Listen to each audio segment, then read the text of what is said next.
It started with a receipt. Not a lipstick on the collar, not a whisper on the phone. Just a wrinkled piece of paper in the trash, the kind of thing most people wouldn't look twice at. But something about it caught my eye. Maybe it was the bold print of the hotel name, Solmare Resort, Amalfi. Or maybe it was the fact that she told me she was going to Sedona with her girlfriends. Amalfi? Huh? I remember thinking, that's a long way from Arizona. I didn't say anything. Not right away. I tucked the receipt into my wallet like a secret and smiled at her that night when she kissed my cheek goodbye. Try to relax while I'm gone, she said, tossing her designer duffel over her shoulder. You always overthink everything. Funny thing is, I didn't start overthinking until she told me not to. She wore red lipstick again, the shade she used to wear back when we first met. The one I hadn't seen in years. She wore it like war paint now.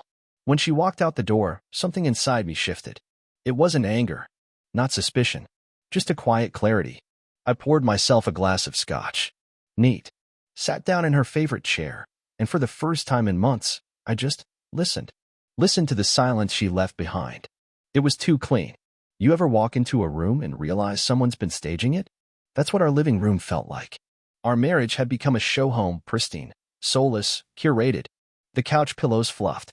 Candles unburned. A faint trace of her perfume still lingered in the hallway, like the ghost of the woman I married. She told me the girls were flying out Friday morning. The receipt said Wednesday. And suddenly, a plan began to form. Not out of spite. Not revenge. Something sharper. More elegant. I made a few calls. Booked a flight. Found the same hotel, Solmare Resort, room 214. I requested the room right next to it. 216. Then I called a guy I knew from college. Max Tech Wizard. Made a living installing discreet surveillance for high-end clients. I told him I needed a setup that wouldn't raise alarms. Just something small. Something with a long lens and solid audio. Max didn't ask questions. He owed me. I left 2 days after her. Quietly. No bags. No goodbyes. Just a passport, a pair of sunglasses, and a calm, eerie stillness in my chest. Solmare was exactly as luxurious as her Pinterest boards promised. White marble lobby. Lemon trees in the courtyard. Staff that smiled too much. I checked in under a fake name, Daniel Royce. Sounded like someone who wore linen unironically. The room was clean. 2 balconies faced the sea. One faced hers. Room 214. I set up the camera that night. Max's rig looked like a cigarette case, mounted perfectly between flower pots on the balcony. From the right angle, I had a clear view into her room. At 9:42 p.m., she walked in. Alone. I'll admit, a small, foolish part of me hoped that would be it. That maybe it was some kind of mix-up. That maybe she'd really come out here for me time. But that hope? It didn't last long. 10 minutes later, he walked in. Tall. Bronze. The kind of tan that costs money. He kissed her like he'd done it 100 times before. And she let him. Not hesitantly. Not nervously. No guilt. Just muscle memory. I watched her laugh. Toss her hair. Pour him wine. She wore a robe I'd never seen. White silk, embroidered initials, A and L. His name was Leo. I know because she said it 3 times. Once when she kissed him. Once when she unwrapped the gift he brought. And once when she leaned on the balcony and whispered it like a vow. Leo. Not Logan. Not me. The next morning, she texted me. Flight delay.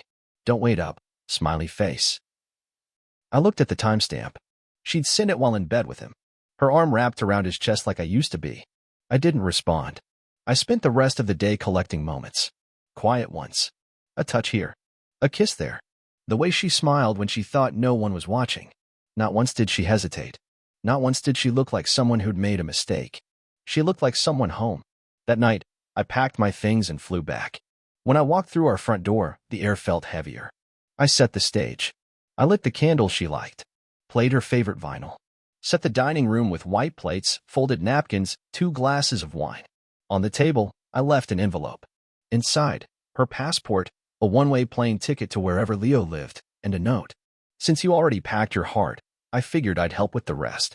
Enjoy your new life. You earned it. She'd walk in and see the life she left behind staged, clean, cold. The same way she left me. And me? I'd be gone. But that's not where this story ends. Because I didn't leave quietly. 3 days earlier, if you'd asked me what betrayal sounds like, I'd probably say silence. That awful, echoing hush when someone closes a door and never comes back. But now, I know better.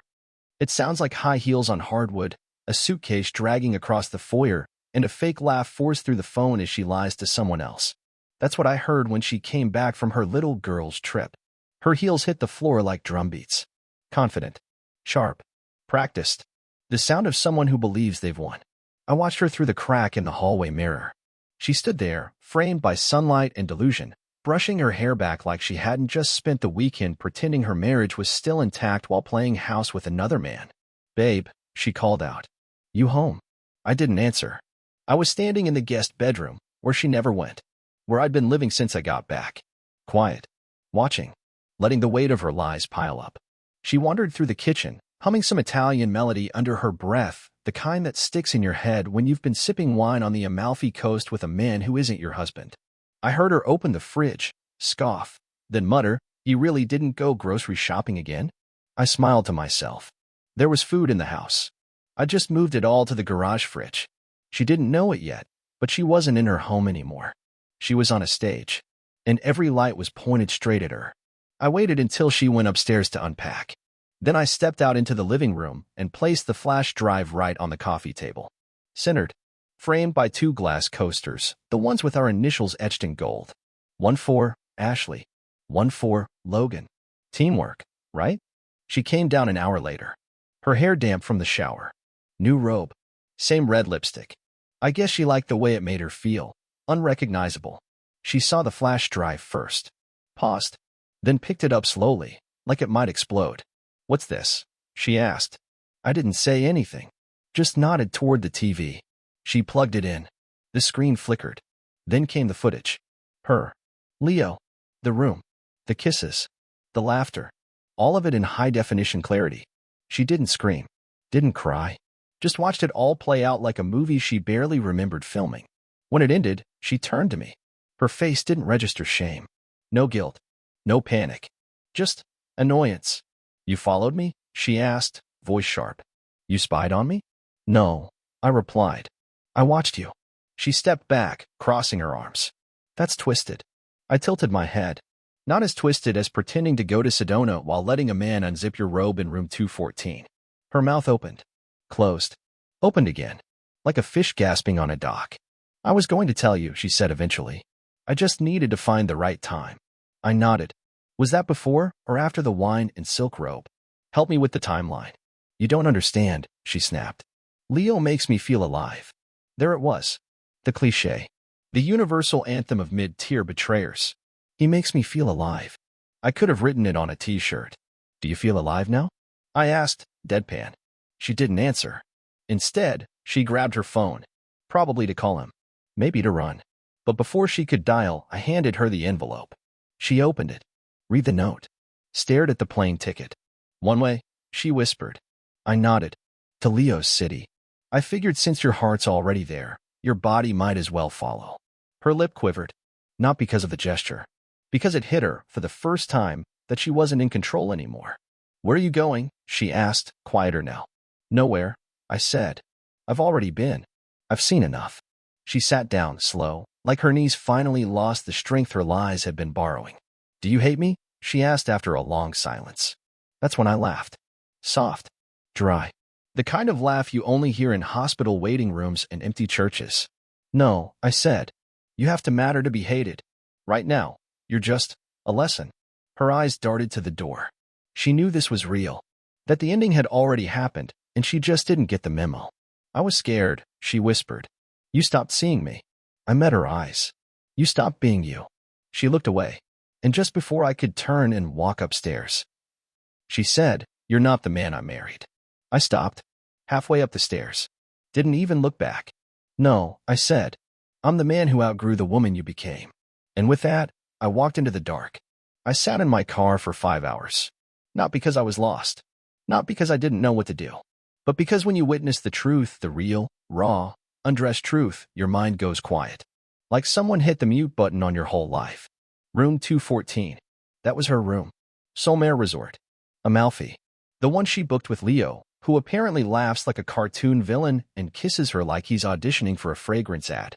I'd watched them. Not in a jealous husband way, in a forensic analyst examining a crime scene way. The betrayal wasn't the act. It was the ease. The comfort. The way she poured his wine first, let her fingers linger on the glass. The way she laughed before he even finished his joke. The way she whispered, "Don't forget the A and L towel," while they walked to the pool. It wasn't a fling. It was a life. A parallel marriage running beside mine like a ghost train I never noticed. You ever watch someone you love switch languages? That's what it felt like. She had a whole new dialect with him. New smiles. New jokes. New silence. And that was the part that crushed me. Because it meant I didn't lose her. I never had the version of her that belonged to him. The next morning, she left the hotel. Leo followed behind her, dragging her suitcase like a loyal golden retriever. She didn't look back. Why would she? She didn't know I was watching from 2 floors up. I filmed it. Not for revenge. For memory. Because someday, when the story changes, when she claims I just didn't understand her, when she tells her version full of wistful sighs and "we just drifted apart" excuses, I'll have receipts. Literal ones. Time-stamped. Color-corrected. ISO balanced. I took the next flight home. There was nothing left to see. The rest of this story would unfold back in our shared house, where the knives were too sharp, and the smiles too polite. I walked in like a man who forgot his keys, quiet, calculated, and visible. And then, I waited. That's the part no one talks about. The waiting. After betrayal, there's no big explosion. No thunderclap. Just a long, agonizing pause before the final act. She got home a day later, humming again.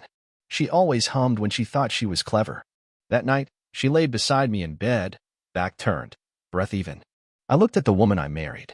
The one who used to trace shapes on my back when I couldn't sleep. The one who cried when I surprised her with concert tickets, then kissed me for 2 hours straight in the car. That woman?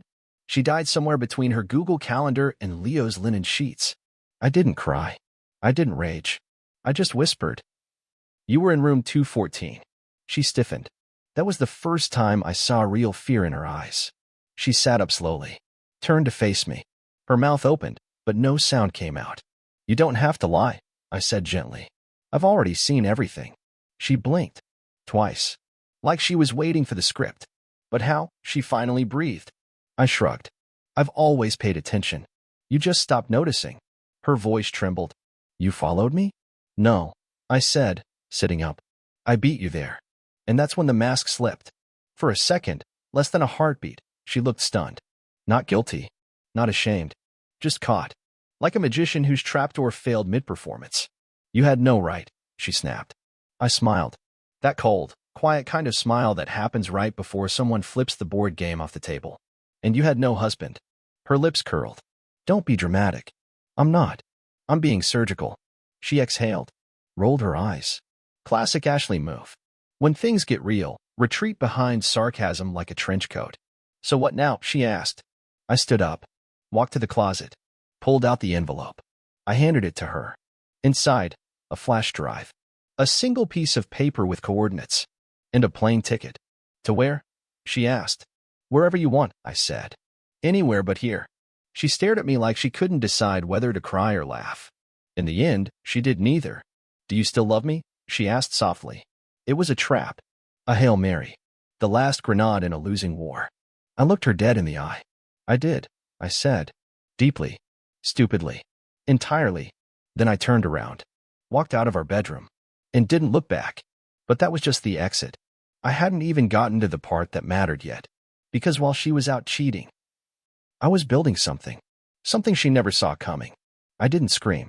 I didn't burn her clothes or key her car or text Leo with the kind of fury you can smell through the phone. No, that's not me. I played it cool. Played it quiet. Because that's what gets them. Not rage. Not revenge. Restraint.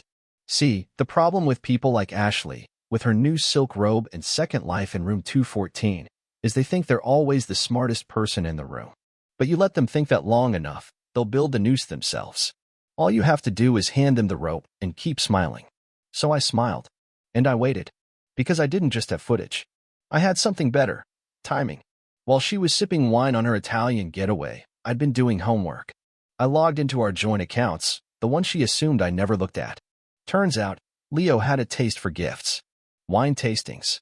Jet skis. Jewelry. All charged to her card. Not hers. Not his. Ours.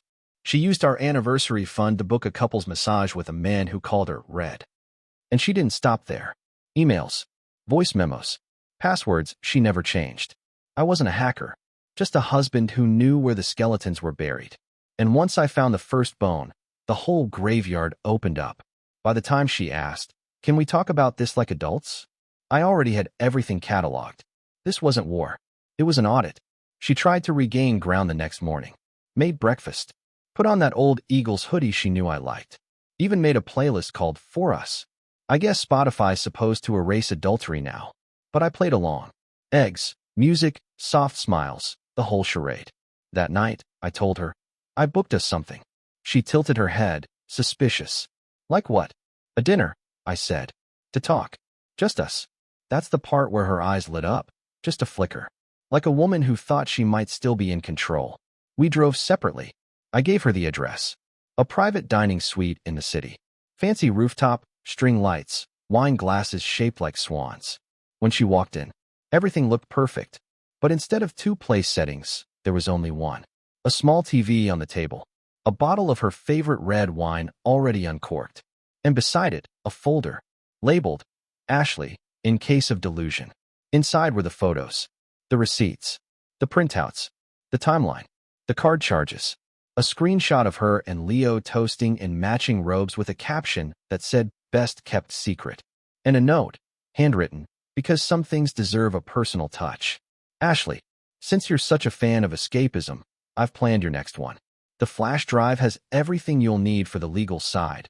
Proof, statements, and a digital confession you didn't know you left on the shared iCloud. The ticket is real. You can go to Leo, or to a place where no one knows either of you. I don't care. But tomorrow my lawyer files. The locks have already changed. The accounts are frozen. Your show is over. Bon voyage. She never touched the wine. Just sat there, staring at the screen as her voice played back. That giddy, baby talk tone she used with Leo. The one I hadn't heard since she was still in love with me. And me? I was already gone. I wasn't watching from the corner. I wasn't nearby. I was on a rooftop across the street with binoculars and a quiet cup of tea. Calm. Still. Because this wasn't about confrontation. This was the drop. The part in every story where the floor vanishes and the lie you built becomes the coffin you fall into. I let her sit with it. Let the silence hug her tight. The silence I had known for months. Then, right as she looked up, maybe searching for me, the TV clicked off. And that was it. The last scene of her story with me. But not the end of mine. They say heartbreak makes you reckless. That's a lie. It makes you precise. Like a surgeon with a scalpel and something rotten to remove. Ashley didn't come home that night. Not that she could. The locks had changed, the garage code reset, her key fob disabled. But I left her one last parting gift. A mirror. Not metaphorically, a literal, full-length mirror, right inside the front door. When she returned the next morning, sunken eyes, clutching her overnight bag like a child who lost her favorite toy, she found it. Propped upright. Immaculate. Untouched. And taped to the top was a single note. Before you walk in, look yourself in the eye and decide if you'd let this version of you into someone else's life. She never made it past the foyer. I watched from across the street, my friend's townhouse, 3rd floor, window cracked open. Coffee in hand. Calm in my bones. She just stood there, staring at herself like a stranger. Like she wasn't sure how the woman in the reflection got there. She reached out, almost touched the glass, then let her hand drop. No key to turn. No door to open. Just consequences. I had already moved the important things out. Photos, family heirlooms, the watch my grandfather gave me, the record player we bought when we were too broke for gifts. The house felt sterile now, like she left it emotionally before I ever changed the locks. Funny thing about cheating, the physical part hurts, sure, but it's the emotional embezzlement that really gets you. The slow siphoning of joy. The way you look back at the last 6 months and realize you were the only one still playing house. That afternoon, she called. Voicemail. Logan, please. I didn't mean for it to happen like this. I didn't think you'd. I thought we could still fix something. Pause. I don't even know who I am anymore. Click. There it was. The truth. I did. She was someone who could lie with a straight face for months, then act shocked when the mask didn't fit anymore. I didn't call her back, but I did send a single text. Identity crises are hell. Don't worry. You've got a whole new man to figure it out with. That was the last time I spoke to her directly. But that doesn't mean I was done. Because while she scrambled to rewrite her story, I was out there, publishing the real version. She didn't know about the shared friends I'd already met with. The ones who'd seen the photos. The ones who'd asked, "Was that Leo?" from the office, and then laughed like the ending had already been written. She didn't know I'd talked to HR at her company, not to sabotage her, but to give them a heads up. Turns out, Leo was in a leadership role, and the words improper relationship tend to hit like dynamite in corporate inboxes. I wasn't vindictive. I was methodical. And most of all, I was free. Because once you stop begging someone to choose you, you start choosing yourself. I redecorated, painted the walls, replaced the furniture, turned the guest room into an office, left her old things in a single cardboard box labeled unclaimed baggage. I slid it into storage.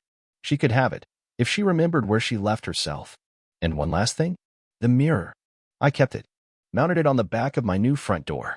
Not because I needed to check my tie or adjust my hair, but because every time I leave the house now, I look at myself, and I remember that I survived a lie, that I didn't shatter when the truth hit, and that next time, I'll see it coming from a mile away.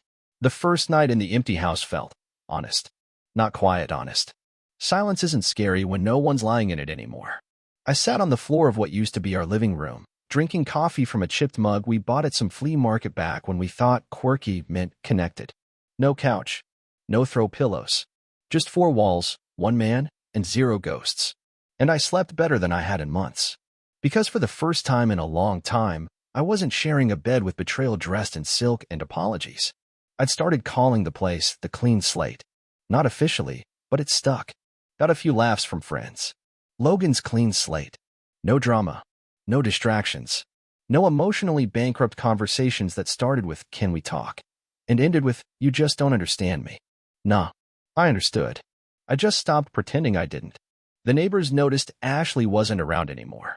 One of them, the older lady next door with the 6 nosy poodles, stopped me on my walk. "Haven't seen your wife lately." I smiled. "She's taking some time to find herself." She nodded slowly. "I hope she doesn't get too lost." I didn't respond. Some things don't need commentary. Meanwhile, the box of her leftover belongings stayed untouched. I moved it into the garage. Every once in a while, I'd open it, just to remind myself. Her high school yearbook. She once showed me the page where someone wrote, "Never stop getting your way." That aged well. Her college hoodie from the school she never finished, because life always owed her a shortcut. And tucked at the bottom, a tiny notebook. No lock, no disguise. Just pages and pages of half-started poems, quotes, and affirmations. The last entry? I wonder what it would feel like to disappear and be missed for real. I closed the notebook slowly, because I had missed her. Once. The way you miss an idea more than a person. The way you miss the version of someone who only ever existed in your head. But now? Now I just miss the man I used to be before her. So I rebuilt him, brick by brick. Started running again. Lost 10 pounds. Cut my hair short. Switched from whiskey to water because clarity became more addictive than numbness. Hell, I even bought new sheets. Not white, navy. Sleek. Clean. Unshared. I also made a playlist. Yeah, I know. Real cinematic of me. I called it After the Fire. Track 1 was Don't Let the Old Man In. Track 2? No Hard Feelings. I played it while repainting the kitchen walls. Covered up the color she insisted on, some champagne beige nonsense that looked like indecision. Went with slate gray. Confident. Cool. A color that didn't ask for anyone's approval. And that's when I realized. This house used to belong to us. Now, it was mine. Every drawer I opened no longer held secrets. Every hallway no longer echoed with forced laughter. Every chair was mine to sit in. No Leo, no lies, no lipstick on the rim. Ashley? She tried reaching out again. A few texts. 1 email. Subject line, "Just talk to me." I didn't. Not because I was bitter. Because I was done. But just to be thorough, I read it once. It said, "I think I made a mistake. I thought Leo was passion, but I think he's just noise. Everything feels loud now. I miss the quiet. I miss you. I miss being looked at like I mattered." I closed the email. And I didn't reply. Because if you have to lose everything just to remember someone mattered, then they never mattered to you in the first place. I archived the message. Didn't delete it. Just filed it in a folder I titled Reminders. Right next to the flash drive. Right next to the truth. That was the day I ordered new address labels. New stationery. New signature sent. Ashley had left a vacuum. I filled it with peace. Not vengeance. Not rebound flings. Just peace. The kind that doesn't need anyone's permission. She came back. I knew she would. People like Ashley always circle back, not because they love you, but because they want to confirm that you still miss them. It was a Tuesday afternoon. Warm breeze. New curtains up. Old air finally cleared out. I was just finishing some work emails when I saw her standing on the porch through the camera feed. She looked thinner, hair darker, like she was trying to rebrand her guilt. I didn't open the door. She knocked 3 times. Not desperate, not soft. Calculated. Like someone trying to summon the version of me she used to control. I let her wait. Then I clicked the mic on the doorbell cam. "What are you looking for, Ashley?" She blinked, not expecting that. Her eyes darted to the little black lens like it betrayed her. "I just want to talk," she said, voice cracking in the exact spot she knew used to get to me. "I'm not here to fight." "That's good," I said calmly. "Because that version of me isn't home anymore." A long pause. Then she sat on the steps. Just sat there. Like she belonged. "Is this how it ends?" she asked the camera. Without even looking me in the eye, I leaned back in my chair, sipped my coffee. "No, Ashley," I replied. "This is how you ended it. I'm just living in the credits." She didn't move. For 35 minutes, she stayed on my steps. Then she got up, walked away, and for the first time, she didn't look back. 2 weeks later, I got an envelope in the mail. No return address, just my name, handwritten, neat. Inside, a wedding invitation. Ashley and Leo. I laughed so hard I nearly dropped my coffee. The ceremony was scheduled for a winery outside Napa. Expensive, picturesque, delusional. They even had a note attached, one of those printed inserts couples send. "Life's journey brings us full circle. We hope you'll celebrate this next chapter with us." No thanks. But I RSVP'd anyway. Declines with clarity. And just for fun, I mailed them a gift. An empty picture frame. No note. No explanation. Just a blank frame with a post-it that read, "May your memories be as honest as your vows." I imagine Leo didn't get it. But Ashley? Oh, Ashley would read that message 100 times and feel every syllable like it owed her money. Life after betrayal isn't loud. It's steady. It's routine reclaiming its dignity. Coffee made exactly how you like it. Mornings that don't start with doubt. Evenings that end without tension. I didn't start dating right away. Not because I was afraid, but because I liked the stillness. I liked being a man who didn't have to explain himself anymore. I saw her one last time. By accident. A grocery store parking lot. She was with Leo, pushing a cart full of overpriced snacks and soulless smiles. She spotted me as I walked out with a 6-pack and a frozen pizza. The bachelor starter kit, sure, but earned. Her eyes lingered. She didn't wave. She didn't smile. She just stood there, watching the man she used to know walk away, lighter. I didn't look back. That was the final victory. You know what nobody tells you? Forgiveness doesn't mean letting someone back in. It means walking past the ruin and not feeling the need to light it on fire. I moved 6 months after the divorce finalized. New city, new place, nothing dramatic, just clean. I left one thing behind, though, for her. The mirror, mounted in the foyer, right where she found it. But this time, taped to the top was a different note. If you ever find yourself back here, I hope you finally recognize the stranger staring back. And taped to the bottom, another message. P.S. He never loved you. He just loved how easily you could lie to yourself. No signature, no return address, just the truth, tucked in between drywall and regret. And me? I'm good. I'm not perfect. I'm not healed like a self-help book ending. But I'm good. I smile more now. I sleep better. I trust slower and love smarter. I built a life without her, not in defiance, in peace. Because the real revenge is living so well that the person who broke you wonders every night if they ever mattered at all.